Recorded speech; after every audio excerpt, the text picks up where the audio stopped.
आहे या बहिणीला 2 महिन्यापासून त्याला मासिक पाळी आली की खूप त्रास व्हायचा, खूप वेदना व्हायच्या। या त्रासासाठी या बहिणीने एका रविवारच्या दिवशी शिवाकला सिस्टरांकडून प्रार्थना करून घेतली। त्या प्रार्थनेच्या द्वारे या बहिणीला प्रभूचा स्पर्श झाला। आता ही बहीण म्हणते की 1 महिन्याची मासिक पाळी येऊन गेली, आता तिला काही त्रास होत नाही, तर पूर्णपणे ते व्यवस्थित आहे। प्रेम दिलो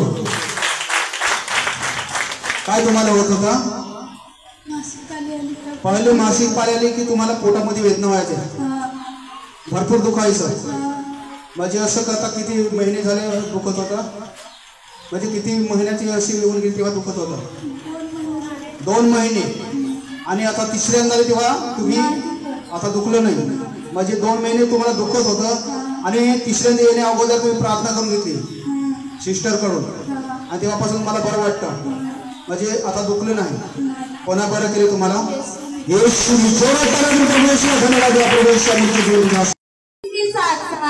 शनिवारच्या दिवशी ती आई कामाला गेलेली होती आणि ती काम करत असताना नारळाच्या झाडावरून नारळ त्यांच्या डाव्या हातावरती पडला। तेव्हा ही आई म्हणते की त्यांच्या डाव्या हाताला जखम झाली आणि त्यांना दवाखान्यात नेण्यात आलं। तेव्हा ही आईच्या 2 टाचे बसले आणि ते टाचे पुष्कळ दुखत होते, त्यांचा हात सुजलेला होता। त्रासासाठी आई गेल्या रविवारी प्रार्थनेमध्ये हजर होती आणि शेवटला आशीर्वाद घेत असताना सेवा करणाऱ्या सिस्टरांकडून आईने प्रार्थना करून घेतली। त्या प्रार्थनेच्या द्वारे आईना प्रभू येशूचा स्पर्श झाला। आता ही आई म्हणते की 6 दिवस झाले त्यांचे टाचे दुखत नाही, तशी सूज झालेली होती ती पूर्णपणे बरी झालेली आहे।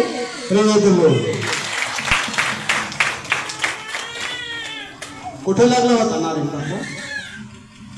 इकडे लागला, मग टाचे मारले, ते फाटला एवढा होता, वरून नारळ पडला, असं पडला काही कळलं?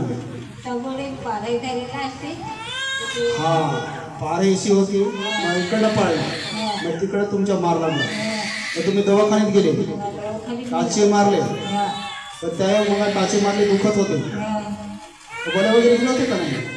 गोळ्या त्या दिल्या होत्या का? तर त्या काल नाही बरं झालं? हात सुजला होता, आम्हाला सुजला होता, मग तुम्ही इकडे रविवारच्या दिवशी आले आणि प्रार्थना करून घेतली, आता टाचे नाही दुखत, सूज पण निघून गेली। कोणा बरं केले तुला? हा येशूने जेव्हा या आईंची साक्ष आहे। 2 महिन्यापासून या आईंच्या पोटामध्ये पुष्कळ दुखायचं, ते सतत बाथरूमला जायची। ही आई म्हणते की त्यांना 1 किंवा 2 दिवस बरं वाटायचं आणि पुन्हा त्रास व्हायचा। त्रासासाठी ही आई या केंद्रामध्ये प्रार्थनेला येत राहिली। तसंच मंगळवारच्या दिवशी कौन्सिलिंग मीटिंग मध्ये आली आणि तिची समस्या तुम्हाला सांगितली, तुम्ही त्यांच्या समस्येकरिता प्रार्थना केली। प्रार्थनेच्या द्वारे आईला प्रभू येशूचा स्पर्श झाला। आता ही आई म्हणते की त्यांच्या पोटात दुखत नाही, तसे ती सतत बाथरूमला जात नाही, तर ती पूर्णपणे बरी, तिला काही त्रास होत नाही। काय होत होतं तुम्हाला? दुखत होता, बाथरूमला जावं सुदेश। किती दिवसापासून होतं? 2 दिवस 2 दिवस बरं व्हायचं, परत व्हायचा। आणि मग त्याच्यासाठी काय तुम्ही केले? प्रार्थना केली, इकडे जाऊन प्रार्थना केली, तेव्हापासून तुम्हाला का बरं वाटतं? आता 2 दिवस होऊन गेले की किती दिवस होऊन गेले? आता 10 दिवस झाले, आता तसं झालं नाही। कोणा बरं केलं तुला? प्रभू येशूने धन्यवाद। आईची साक्ष आहे। 3 वर्षापासून यायचं खूप डोकं दुखायचं, तसेच खूप दात दुखायचे, तसेच घसायला त्याला काटेसारखे जाणवायचे, तसेच पोट देखील फुगून राहायचं। या त्रासासाठी आई म्हणते की त्याने बरेच डॉक्टरांचे इलाज केले, परंतु त्याच्याने त्याला काही फरक जाणवला नाही। या त्रासासाठी वैद्यांचे देखील बरेच इलाज केले, परंतु त्याच्याने देखील त्यांना बरं वाटलं नाही। या त्रासासाठी आई एका शेजाऱ्याच्या सांगण्यावर येते का प्रार्थना यायला लागली। 3 महिन्या अगोदर प्रार्थना येण्यासाठी सुरुवात केली, तेव्हापासून त्यांना हळूहळू देवाचा स्पर्श होत गेला। आता ही आई म्हणते की 10 दिवस झाले, पूर्णपणे आईला बरं वाटत आहे, त्यांना काही त्रास होत नाही। तुमचं नाव सांगा? माझं नाव रेखा। रेखा, कुठून आले तुम्ही? विरशेदची। तुम्ही पहिलं या त्रासासाठी सगळ्या ठिकाणी फिरले? ह्या दवाखान्यात भक्ताची भक्तांचे पण गेले, दवाखान्यात पण गेले, दवाखान्यात पण पण तुम्हाला बरं वाटलं नाही. मग इकडे तुम्ही शेजाऱ्याच्या सांगल्यावर इकडे तुम्ही प्रार्थना लागली. आणि आता तुम्हाला किती वार झाले इकडे? आता 3 महिना झाला. इकडे आता तिसरा चालू आहे. तिसरा चालू. तेव्हापासून तुम्ही इकडे भाग घेतल्यावर बरं वाटलं तुम्हाला? बरं आता काय काय तुम्हाला आजार होता? माझं डोका दुखायचा, दात दुखायचा, गळ्याला काटासारखं यायचं, काटासारखं यायचं, नाही, पोट फुगरायचं, पोट फुगरायचं. बाथरूमात गेल्यावर बाथरूम होत नाही, नुसताच पोट फुगून राहायचं. पण इकडे आल्यावर आता दात पण बरं झाले, दात पण बरं, डोकं दुखत ते पण बरं ते झाले, पण बरं, गळ्याला काटे येत होते, काटा पण नाही. आता काटा पण नाही. आता बाथरूम चांगला व्यवस्थित होतो, पोट फुगत नाही.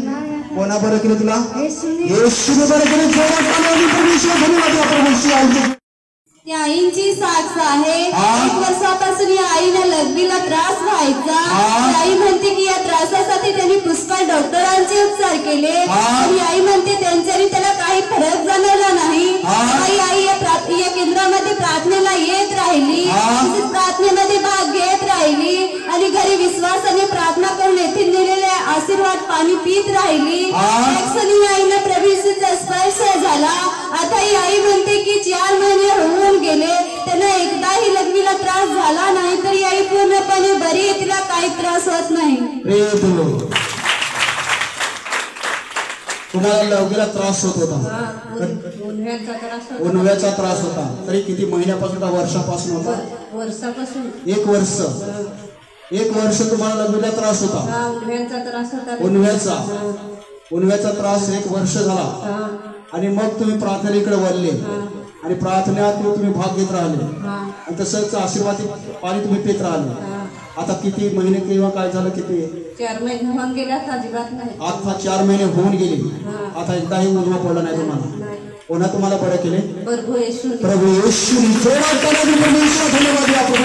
धन्यवाद.